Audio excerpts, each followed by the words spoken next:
Good morning everybody, let's continue our topic ionic equilibrium. मैंने मेरे पिछले लेक्चर में अबाउट सॉल्ट बताना स्टार्ट कर दिया था। टाइप्स ऑफ सॉल्ट मैंने बता दिए थे। There are 3 types of salt, simple salt, complex salt and double salt. मैंने यह बता दिया था कि हम बड़े डिटेल में सिंपल सॉल्ट के बारे में पढ़ेंगे, समझेंगे, सीखेंगे, और जो भी कुछ कंसेप्ट हम सिंपल सॉल्ट के लिए सीख रहे हैं उन्हीं को आवश्यकता पड़ने पर कॉम्प्लेक्स सॉल्ट के लिए अप्लाई करेंगे, डबल सॉल्ट के लिए अप्लाई करेंगे। पर थ्योरी तो हम पूरी तरह से सिंपल सॉल्ट के लिए ही सीखेंगे। मैंने सिंपल सॉल्ट को भी 2 कैटेगरी में डिवाइड करा था। एक तो वह सॉल्ट जो कि पानी में भरपूर डिसॉल्व होते हैं, which are largely soluble in water। मैंने कहा था इन सॉल्ट के बारे में हम पढ़ेंगे under the title salt hydrolysis. Salt hydrolysis में हम उन सॉल्ट के बारे में पढ़ेंगे जो समुद्रों में मिलते हैं, और वह हमें समुद्र में इसीलिए मिलते हैं क्योंकि वो पानी में काफी अधिक मात्रा में डिसॉल्व हो सकते हैं, डिसॉल्व होते हैं। इसके बाद मैंने सॉल्ट को की एक दूसरी कैटेगरी बताई थी, the salt which are sparingly soluble और विच आर नेग्लिजिबली सोल्यूबल, जो पानी के अंदर काफी कम डिसॉल्व होते हैं। मैंने कहा था ऐसे सॉल्ट को हम स्टडी करेंगे under the title solubility product. Solubility product में हम उन सॉल्ट के बारे में पढ़ेंगे जो जनरली हमें जमीन पर मिलते हैं।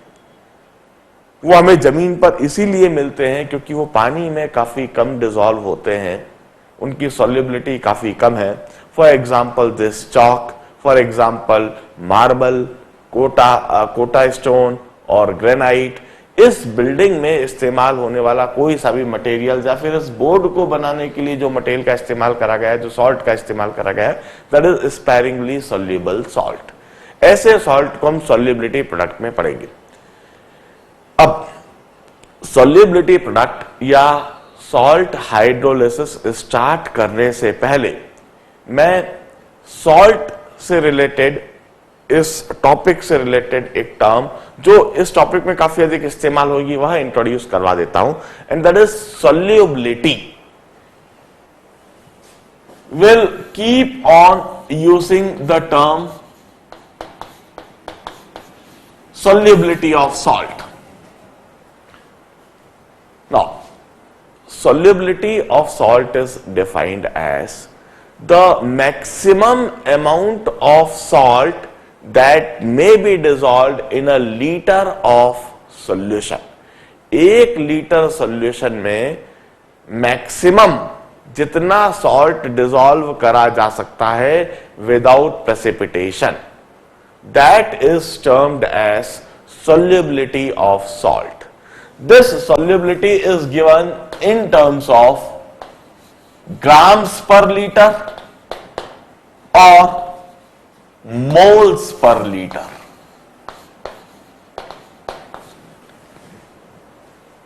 The maximum amount or the maximum grams of salt that may be dissolved in a liter of solution would be termed as solubility of that salt in grams per liter, and the maximum moles of salt that may be dissolved in a liter of solution would be termed as solubility in moles per liter.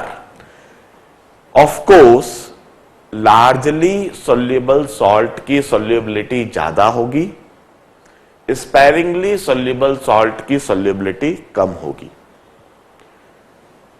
We used to say, जब हमने solubility term हम इस्तेमाल समझा रहे हैं, सिखा रहे हैं, इसी समय पर मैं 2 टर्म और इंट्रोड्यूस करता हूं, saturated solution,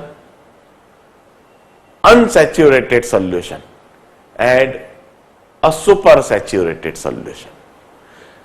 Saturated solution means that solution in which the maximum amount of salt is already dissolved, beyond which if any amount of salt would be added, it would get precipitated. Saturated solution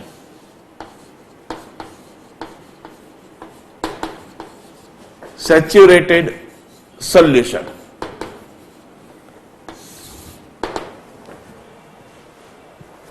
Once again, let me repeat. A saturated solution is that solution in which the maximum soluble salt is already dissolved.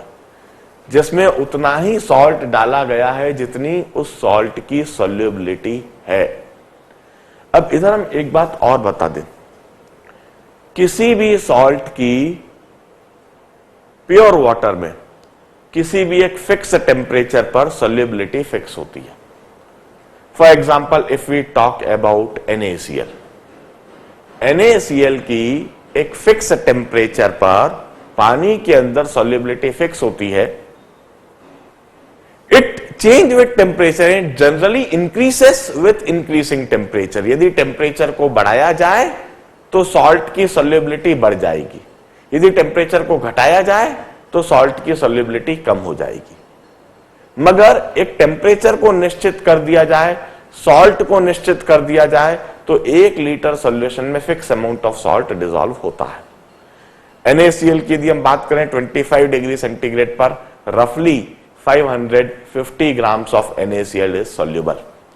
25 degree centigrade पर 1 litre पानी में 550 ग्राम salt तक dissolve हो सकता है, और यदि हमने इतना ही सॉल्ट डिसॉल्व कर दिया है तो वह एक सैचुरेटेड सॉल्यूशन बन जाएगा। NaCl का एक सैचुरेटेड सॉल्यूशन है। Unsaturated solution, unsaturated solution, the term itself is self-explanatory. The solution which is not saturated, वो सैचुरेटेड किस तरह से नहीं है? यदि आपने उसमें सॉल्युबिलिटी से कम सॉल्ट डाला है, जैसे मैंने बताया कि NaCl की 25 डिग्री सेंटीग्रेड पर सॉल्युबिलिटी है नियरली 550 ग्राम्स पर लीटर। अब यदि आपने 1 लीटर पानी के अंदर 25 डिग्री सेंटीग्रेड पर 200 ग्राम NaCl डाला, आपने जो सॉल्युबिलिटी है उससे कम NaCl डाला है, ऐसी स्थिति में वह एक अनसैचुरेटेड सॉल्यूशन कहलाएगा। उसमें और भी ज्यादा NaCl डाला जा सकता है, उसमें और भी NaCl जब आप ऐड करोगे तो कोई प्रेसिपिटेशन नहीं होगा, कोई NaCl का नीचे डिपोजिशन आपको नहीं दिखेगा, वो पानी के अंदर डिसॉल्व हो जाएगा। Such a solution is termed as unsaturated solution. इधर ही मैं तीसरी टर्म एक और बार रिपीट करता हूं, super saturated solution, super saturated solution. The term itself suggest super saturated, मतलब आपने जो सैचुरेशन के लिए जो लिमिट है, जो सैचुरेटेड सॉल्यूशन होता है उसमें जितना आपको सॉल्ट डालना है आपने उससे कहीं ज्यादा सॉल्ट डाल दिया। सॉल्युबिलिटी से अधिक सॉल्ट डाल देने की वजह से वहां प्रेसिपिटेशन दिखाई देने लगेंगे। Such a solution is termed as a super saturated solution. जब हम सॉल्ट के बारे में डिटेल में पढ़ेंगे और समझेंगे तो frequently we will come across such terms. जैसे ही यह टर्म्स देखी जाए, सुनी जाए, पढ़ी जाए, वैसे ही इनका क्लियर कट कंसेप्ट दिमाग में बन जाना चाहिए। Now let's move on to the first category of salt, that is sparingly soluble salt. हम सबसे पहले अब पढ़ते हैं सॉल्युबिलिटी प्रोडक्ट के बारे में। जैसा मैंने समझाया है, जैसा मैंने बताया है, सॉल्युबिलिटी प्रोडक्ट में हम उन सभी सॉल्ट को पढ़ेंगे, सीखेंगे, समझेंगे जो पानी के अंदर डिसॉल्व नहीं होते हैं, और सॉल्युबिलिटी प्रोडक्ट टर्म को समझेंगे और ऐसे सॉल्ट का पानी के अंदर बिहेवियर, ऐसे सॉल्ट का सॉल्यूशन के अंदर बिहेवियर को समझेंगे under the heading solubility product. Solubility product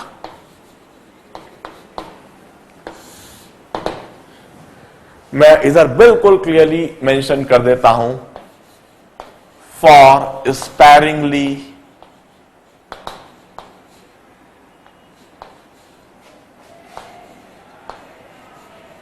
soluble salt.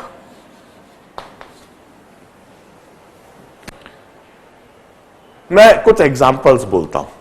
Calcium carbonate, calcium fluoride, calcium chloride.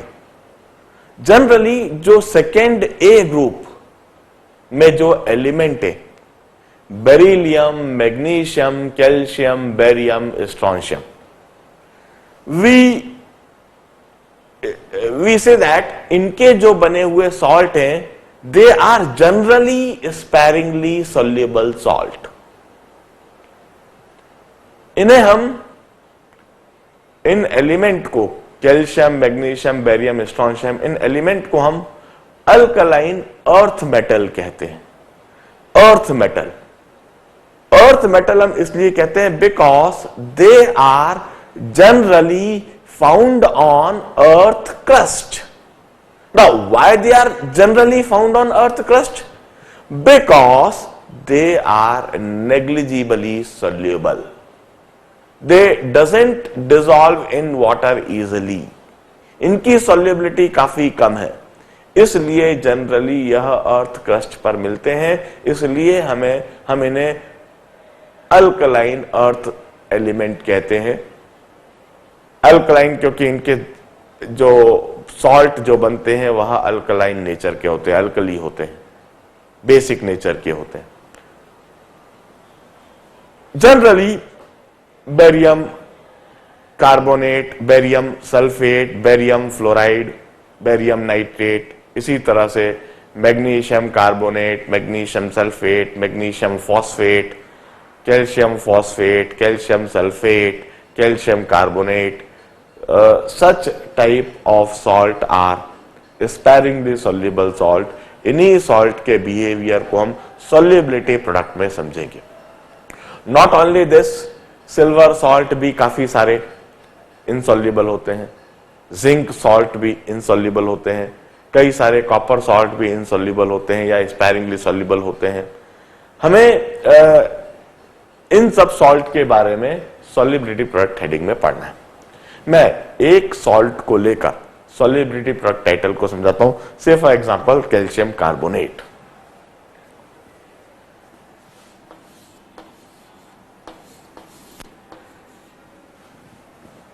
Calcium carbonate is sparingly soluble. मैंने यह कभी नहीं कहा कि यह इनसॉल्युबल है, मैंने यह कहा कि यह स्पेरिंगली सॉल्युबल है, मींस इनकी सॉल्युबिलिटी काफी कम है, मगर थोड़ा बहुत डिसॉल्व होते हैं, नेग्लिजिबली डिसॉल्व होते हैं। हमने पानी के अंदर कैल्शियम कार्बोनेट डाला और एक बड़े लिमिटेड, एक बड़ी नेग्लिजिबल अमाउंट में वह डिसॉल्व हो गया। अब जो कैल्शियम कार्बोनेट पानी के अंदर डिसॉल्व हो गया, आप ये समझिए कि मैंने 1 लीटर पानी लिया और उस 1 लीटर पानी में इस चॉक के कुछ पार्टिकल्स को स्प्रिंकल कर दिया या चॉक डाल दिया, पूरा चॉक ही डाल दिया, और जितना कैल्शियम कार्बोनेट डिसॉल्व हो सकता है वह उसमें डिसॉल्व हो जाएगा, और एक्सेस में जो भी कुछ मैंने कैल्शियम कार्बोनेट डिसॉल्व करा है, जो चॉक डिसॉल्व डाल दिया है, वो नीचे प्रेसिपिटेट हो जाएगा, वह नीचे डिपॉजिट हो जाएगा और आपको नीचे white white calcium carbonate deposited दिखने लगेगा। अब हम क्या कहते हैं, फिल्टर पेपर के द्वारा उस सॉल्यूशन को आप फिल्टर कर लीजिए। जो भी इनसॉल्युबल कैल्शियम कार्बोनेट है, जो भी कैल्शियम कार्बोनेट सैचुरेशन से अधिक डाला गया है, वह फिल्टर आउट हो जाएगा, वह फिल्टर पेपर के ऊपर रह जाएगा, आप उसको हटा दीजिए। और जो फिल्ट्रेट है, जो फिल्टर पेपर से पास करने के बाद में हमें जो सॉल्यूशन मिला है, that would be called a saturated solution of calcium carbonate. उसमें उतना ही कैल्शियम कार्बोनेट डिसॉल्व है जो उसको सैचुरेशन के लिए आवश्यक है, maximum amount of calcium carbonate वहां डिसॉल्व हो चुका है। अब इधर हम एक बात और बता दें, since it's a sparingly soluble salt, calcium carbonate sparingly soluble salt है, इसलिए उसमें काफी कम मात्रा में negligible amount of calcium carbonate dissolve हुआ है, that the concentration of that saturated solution is almost negligible or very small. It's a very diluted calcium carbonate solution. अब जब इतना डाइल्यूट सॉल्यूशन होता है तो हम कहते हैं जितना भी सॉल्ट उसमें डिसॉल्व हुआ है ऑलमोस्ट 100% सॉल्ट डिसोसिएट हो जाएगा. For such a diluted solution of calcium carbonate, almost 100% of the salt would undergo dissociation. सारा सॉल्ट डिसोसिएट हो जाएगा और वहां पर कैल्शियम आयन और कार्बोनेट आयन सॉल्यूशन के अंदर होंगे और यह कैल्शियम आयन वहां पर एक्वस कंडीशन में होंगे, यह कार्बोनेट आयन वहां पर एक्वस कंडीशन में होंगे. इस तरह से सॉल्यूशन के अंदर एक्वस कैल्शियम आयन होंगे, एक्वस कार्बोनेट आयन होंगे और वहां पर इस तरह का एक इक्विलिब्रियम एस्टैब्लिश हो जाएगा.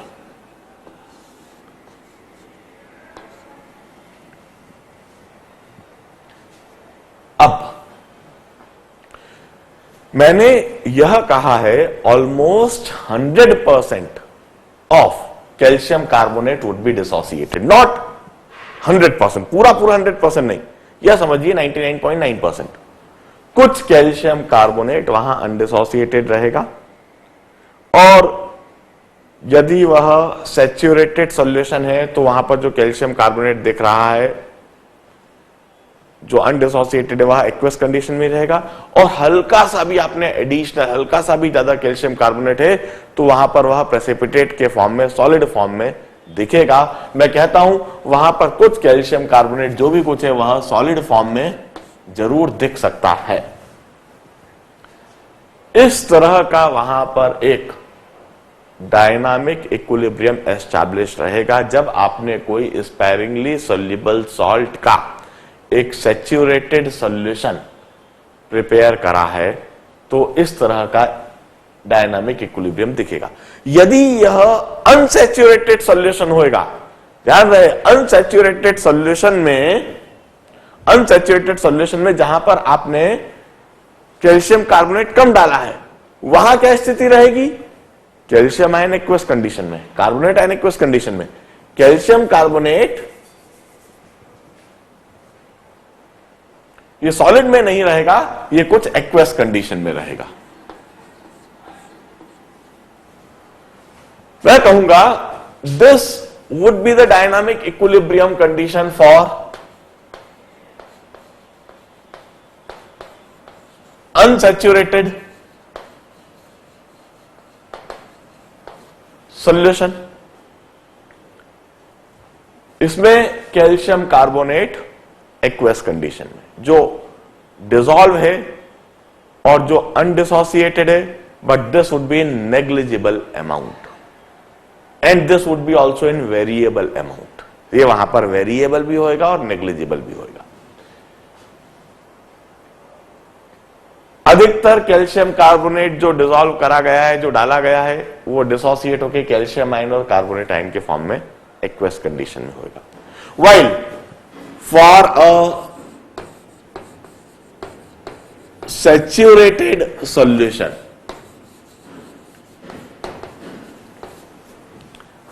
और सुपर सैचुरेटेड सॉल्यूशन और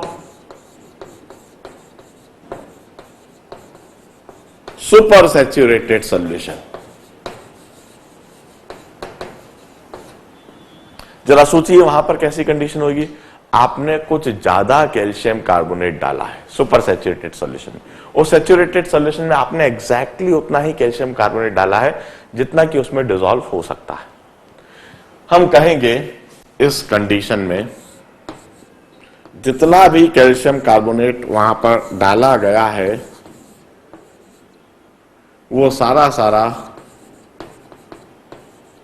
डिसोसिएट होकर कैल्शियम आयन और कार्बोनेट आयन में एक्वस कंडीशन में कन्वर्ट हो रहा है और वहां पर अनडिसॉल्व्ड अनडिसोसिएटेड सॉलिड कंडीशन में कैल्शियम कार्बोनेट होंगे। हम कहते हैं observe the difference in the two dynamic equilibrium condition for a unsaturated solution, for a saturated और सुपर सैचुरेटेड सॉल्यूशन। इस तरह से इनकी फिजिकल स्टेट में एक डिफरेंस सोचा जा सकता है, देखा जा सकता है। अब for any established dynamic equilibrium condition, we always introduce a term equilibrium constant. Salt के लिए भी यदि यह डायनामिक इक्विलिब्रियम कंडीशन एस्टैब्लिश हुई है तो इसके लिए हम एक इक्विलिब्रियम कांस्टेंट डिफाइन करेंगे।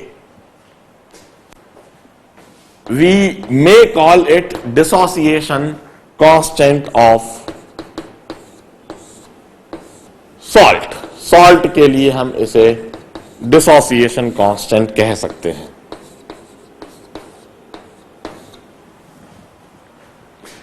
Product of active masses of product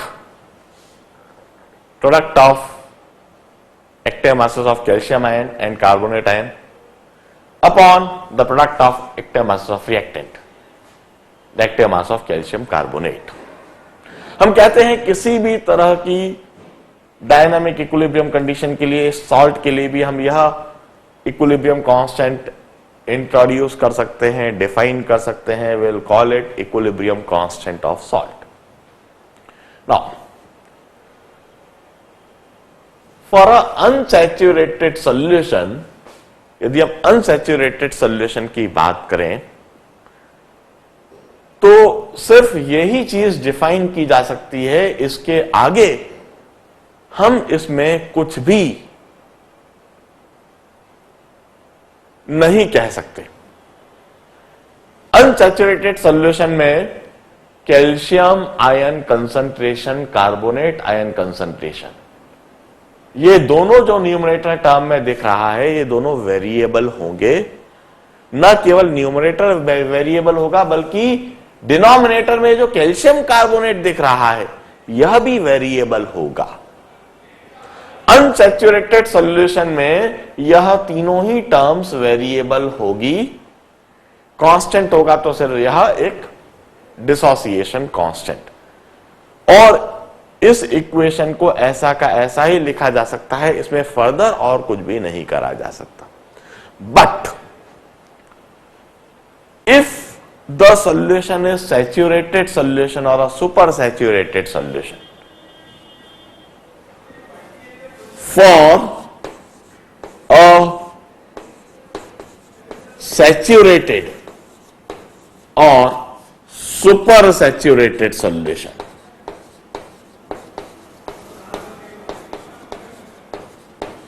अब जरा सोचिए एक सैचुरेटेड सॉल्यूशन या सुपर सैचुरेटेड सॉल्यूशन में डिफरेंस क्या है? कैल्शियम कार्बोनेट यहां पर सॉलिड है, वहां पर सॉल्यूशन के अंदर जो कैल्शियम कार्बोनेट है वह सॉलिड स्टेट में है। और हम अच्छी तरह से जानते हैं, हमने इसके पहले सीख रखा है, केमिकल इक्विलिब्रियम में हमने सीख रखा है, this is heterogeneous equilibrium, heterogeneous liquid state equilibrium. Liquid state इसलिए क्योंकि यहां पर कैल्शियम आयन और कार्बोनेट आयन लिक्विड स्टेट में, और हेट्रोजेनस इसलिए क्योंकि यहां पर एक जो कंपोनेंट है वह सॉलिड दिख रहा है, फिजिकल स्टेट अलग अलग है। इस तरह के हेट्रोजेनस लिक्विड स्टेट इक्विलिब्रियम में active mass of solid is always taken as a constant, it would be a constant. यदि यह सैचुरेटेड सॉल्यूशन है, सुपर सैचुरेटेड सॉल्यूशन है, तो इस सॉल्यूशन में कैल्शियम कार्बोनेट जो कि एक सॉलिड है, इसका एक्टिव मास कांस्टेंट होगा।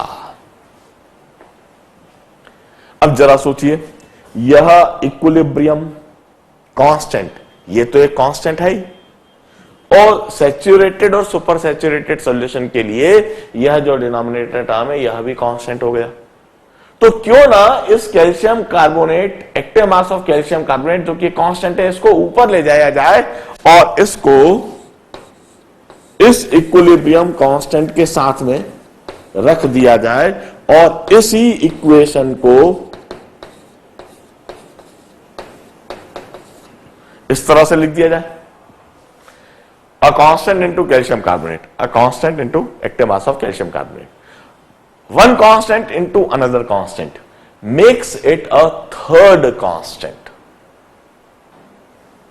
इस तीसरे कांस्टेंट को हम डिनोट कर देते हैं KSP से। one constant into another constant makes it a third constant, and let's denote this third constant as KSP, and this is equal to calcium ion concentration into carbonate ion concentration. We may write this equation here. This KSP is termed as solubility product of salt, solubility product of salt, and this equation is termed as solubility product definition of salt. This definition, this equation would hold only for saturated or supersaturated solution. It hold only for saturated solution.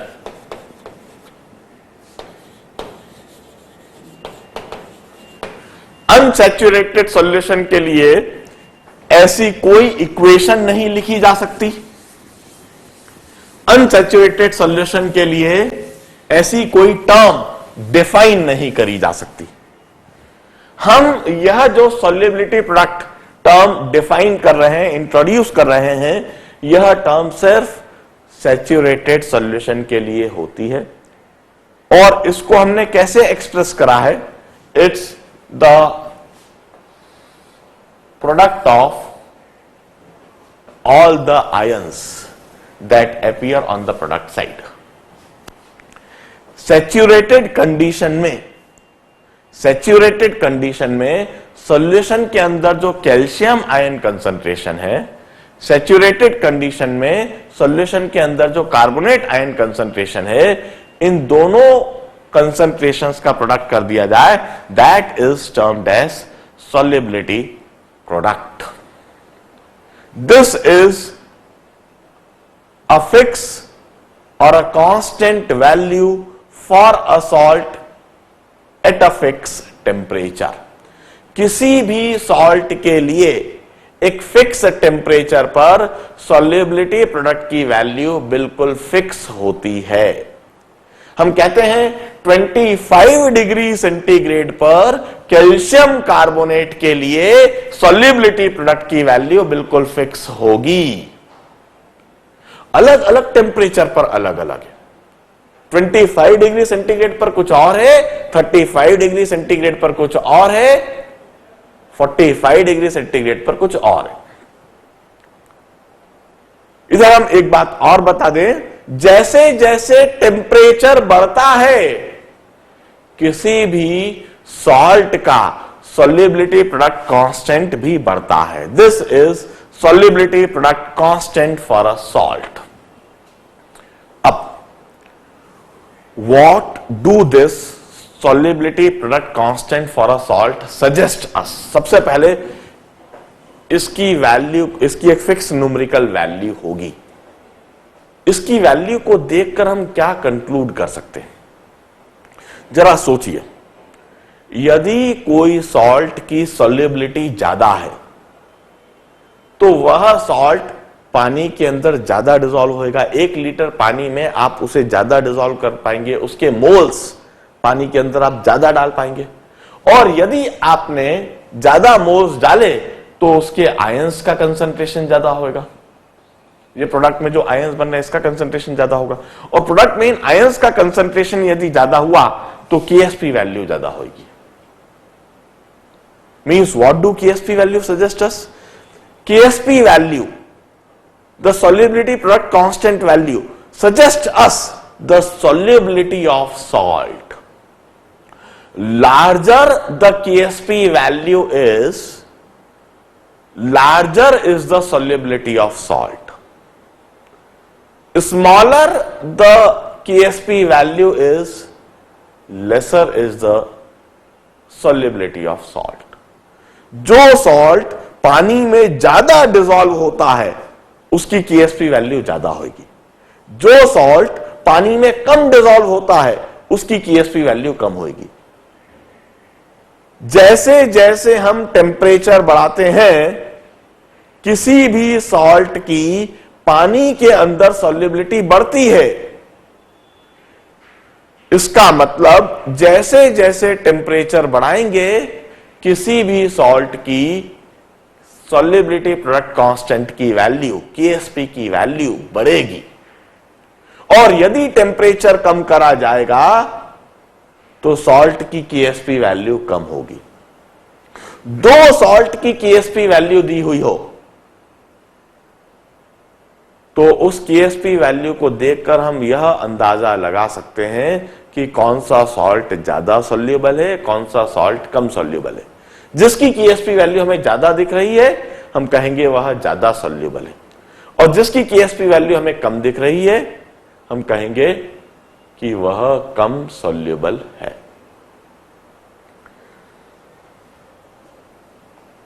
हम कहते हैं this KSP value is independent of pressure, concentration of salt. आप कितना salt डाल रहे हो इससे कोई मतलब नहीं है KSP वैल्यू का, सॉल्ट के लिए फिक्स वैल्यू है। And it's independent of presence of any another impurity. Calcium carbonate की KSP वैल्यू फिक्स है 25 डिग्री सेंटीग्रेड पर। अब इससे कोई मतलब नहीं कि वहां प्रेशर कितना है, हाई प्रेशर है, लो प्रेशर है, हाई अल्टीट्यूड, लो अल्टीट्यूड, इससे कोई मतलब नहीं। इससे कोई मतलब नहीं कि आपने कैल्शियम कार्बोनेट वाकई में कितना डाला है। आपने अनसैचुरेटेड सॉल्यूशन बनाया है या सुपर सैचुरेटेड सॉल्यूशन बनाया है या सैचुरेटेड सॉल्यूशन बनाया है, इससे कोई मतलब नहीं। कैल्शियम कार्बोनेट की KSP वैल्यू फिक्स है। यह जरूर है कि अनसैचुरेटेड सॉल्यूशन के लिए KSP डेफिनेशन होल्ड नहीं करेगी, ये अप्लाई नहीं हो सकेगी। ये डेफिनेशन अप्लाई हो सकेगी सिर्फ सैचुरेटेड और अनसैचुरेटेड सॉल्यूशन के लिए, मगर KSP वैल्यू बिल्कुल फिक्स होगी। हमें इस बात से भी कोई मतलब नहीं कि उस पानी के अंदर कोई दूसरा सॉल्ट मौजूद है अथवा नहीं।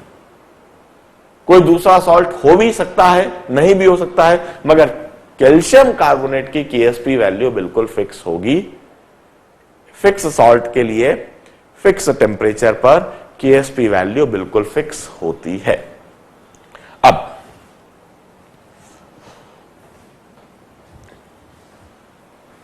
देखिए,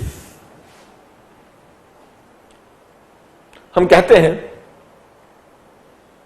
कैल्शियम कार्बोनेट यदि पानी में डाला जाएगा तो उसके लिए KSP डेफिनेशन होल्ड करेगी, मगर कैल्शियम आयन पानी के अंदर कहीं से भी आ सकता है और कार्बोनेट आयन पानी के अंदर कहीं से भी आ सकता है। जैसे मैंने कैल्शियम नाइट्रेट लिया और सोडियम कार्बोनेट लिया।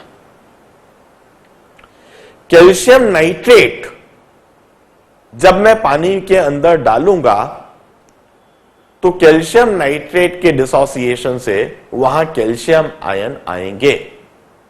कितने कैल्शियम आयन आएंगे? ये तो इस बात पर निर्भर करेगा कि मैंने कितना कैल्शियम नाइट्रेट डाला है।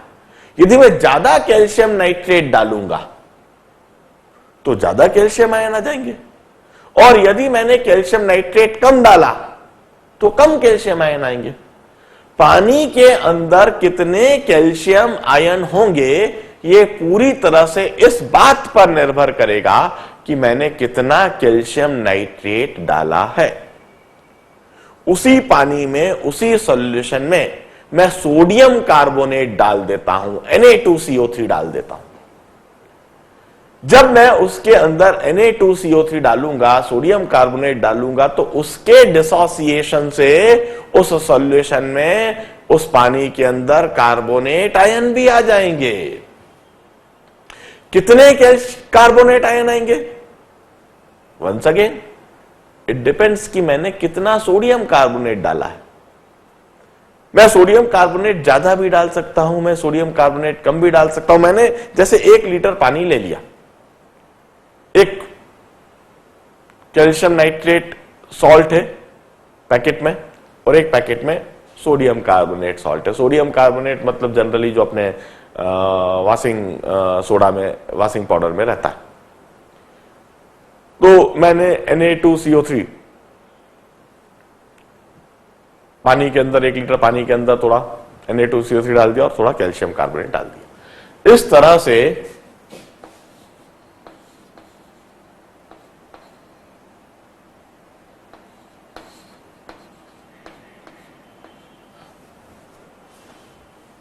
Active mass of calcium ion dash, मैंने इधर डैश लिख दिया है। इट्स नॉट, मतलब इधर मैं सिर्फ calcium ion concentration active mass लिख रहा था, इधर मैंने डैश लगा दिया। मैं कहता हूं this is calcium ion concentration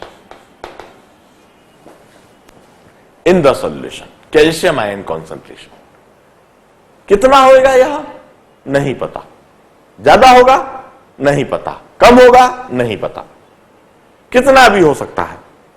इस बात पर निर्भर करता है कि कितना कैल्शियम नाइट्रेट डाला गया है।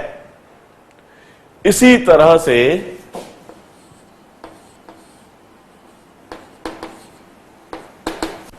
कार्बोनेट आयन कंसंट्रेशन, इधर भी डैश लगाया।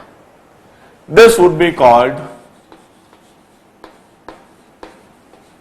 Carbonate ion concentration.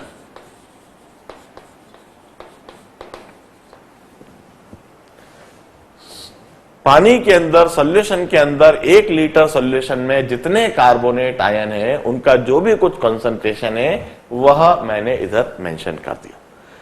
Now it's not necessary कि यह कैल्शियम आयन किसी एक ही सॉल्ट से आए हो, ये कई सारे सॉल्ट से आ सकते हैं। हो सकता है मैंने कैल्शियम नाइट्रेट भी डाल रखा हो, कैल्शियम फॉस्फेट भी डाल रखा हो, कैल्शियम फ्लोराइड भी डाल रखा हो। इस तरह से अलग अलग मैंने कैल्शियम सॉल्ट डाले, उन सभी से जितने भी कैल्शियम आयन आए मैंने उन सभी का टोटल कर दिया, और 1 लीटर सॉल्यूशन में कितने कैल्शियम आयन है उसे मैंने इधर इस तरह से डिनोट कर दिया, some numerical value in molarity, in moles per litre. इसी तरह से कार्बोनेट आयन कहीं से भी आ सकते हैं, सोडियम कार्बोनेट से आ सकते हैं, पोटेशियम कार्बोनेट से आ सकते हैं, कैल्शियम कार्बोनेट से आ सकते हैं, मैग्नीशियम कार्बोनेट से आ सकते हैं। जो भी वहां पर कार्बोनेट सॉल्ट डाला गया है उनसे जितने भी कार्बोनेट आयन वहां पर आए हैं उन सभी का टोटल कर दिया। 1 लीटर में जितने भी कार्बोनेट आयन है उन सभी के कंसंट्रेशन को डिटरमाइन कर दिया, उसे हमने कहा कार्बोनेट आयन कंसंट्रेशन।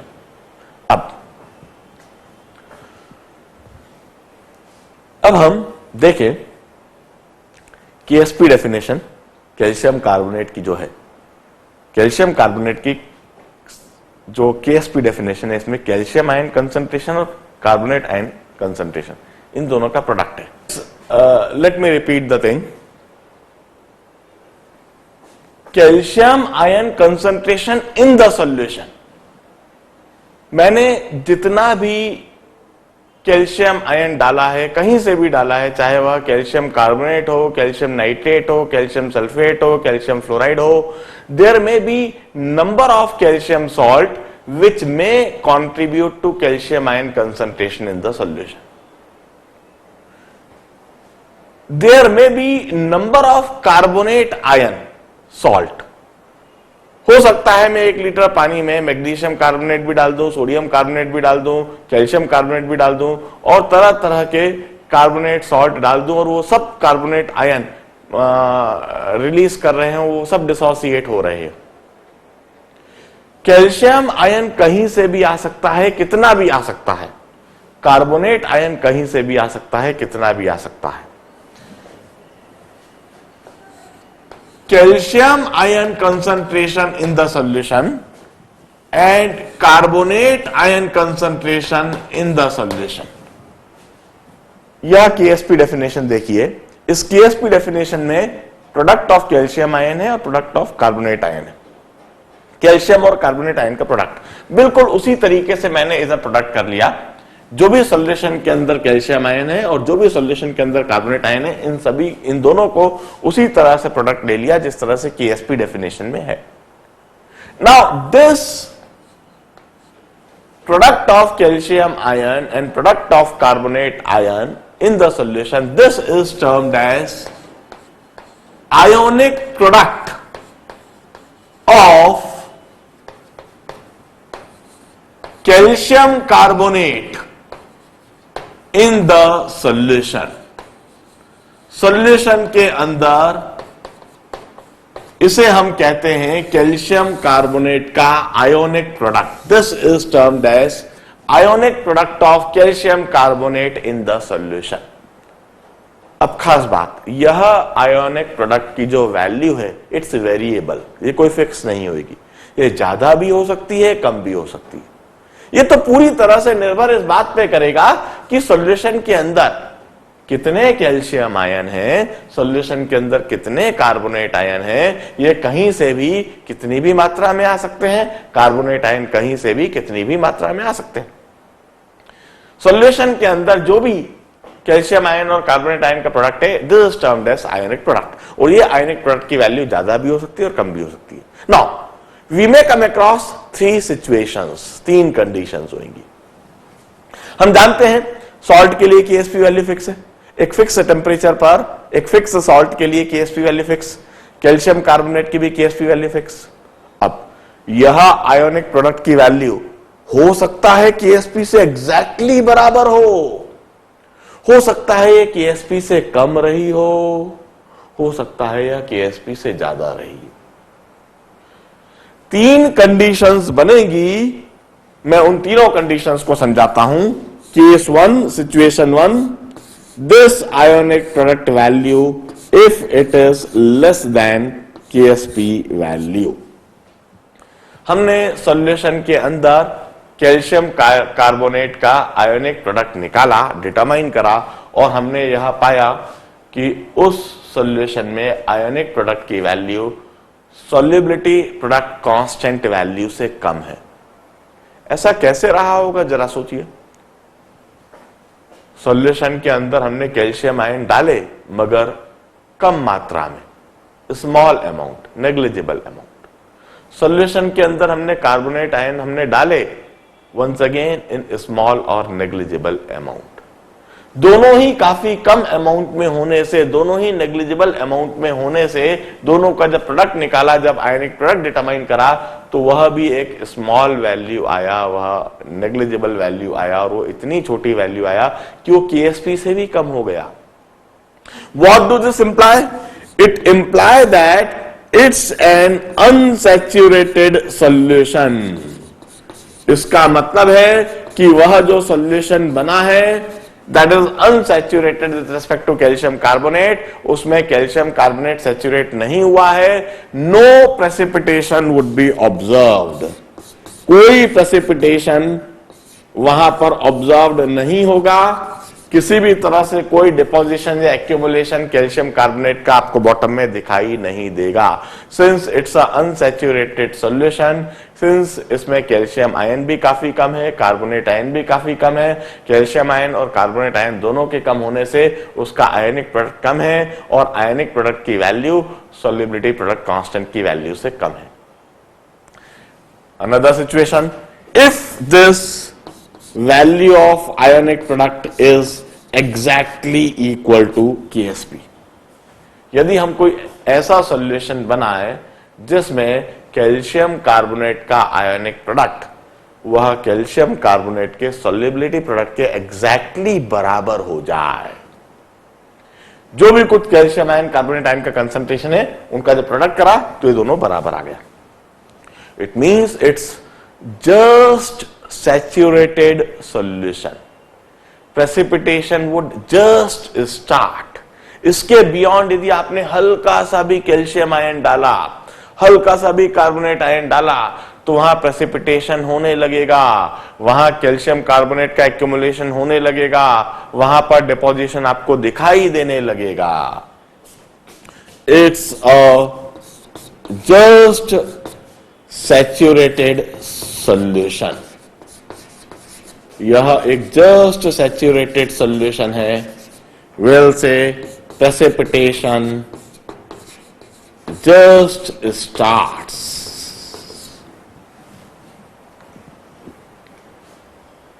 तीसरी कंडीशन, यह आयोनिक प्रोडक्ट हमने डिटरमाइन करा और डिटरमाइन करने के बाद हमने पाया कि द वैल्यू इज ग्रेटर और हायर देन KSP वैल्यू। हमने एक ऐसा सॉल्यूशन बनाया जिस सॉल्यूशन में आयोनिक प्रोडक्ट की वैल्यू KSP वैल्यू से हम ज्यादा पाते हैं। इसका क्या मतलब हुआ? सबसे पहले ऐसा होगा कैसे भाई, हमने कुछ ज्यादा ही अमाउंट में कैल्शियम आयन डाल दिया होगा, हमने कुछ ज्यादा ही मात्रा में कार्बोनेट आयन डाल दिया होगा, अलग अलग सोर्सेस से। ज्यादा ही कैल्शियम आयन होने से, ज्यादा ही कार्बोनेट आयन होने से दोनों का जब प्रोडक्ट निकाला, जब आयनिक प्रोडक्ट निकाला तो कुछ ज्यादा ही आ गया और वह वैल्यू KSP से एक्सीड कर गई। उस वैल्यू के KSP से एक्सीड कर जाने से ionic product greater than KSP। It's a super saturated solution. क्या होगा ऐसे सॉल्यूशन में? ऐसे सॉल्यूशन में ज्यादा ही कैल्शियम आयन और ज्यादा ही कार्बोनेट आयन के होने से वो एक दूसरे के साथ कंबाइन कर लेंगे, वो एक दूसरे के साथ कंबाइन करके सॉलिड कैल्शियम कार्बोनेट सॉल्ट बना लेंगे और प्रेसिपिटेट हो जाएंगे। आप वहां पर प्रेसिपिटेशन देखेंगे, वहां पर सॉल्ट का डिपोजिशन आपको बॉटम में दिखाई देने लगेगा, कैल्शियम कार्बोनेट सॉल्ट का डिपोजिशन दिखाई देने लगेगा। It implies that it's a super saturated solution. It's a super saturated solution.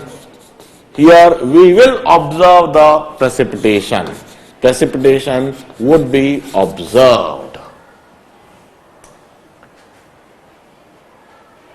मैं इन्हीं सब चीजों को एक प्रॉब्लम के माध्यम से समझाऊंगा। First note down all the things. मैं प्रॉब्लम देता हूं कैल्शियम कार्बोनेट पर ही और इस चीज को एलाबोरेट में समझाने की कोशिश करता हूं। Note it down please.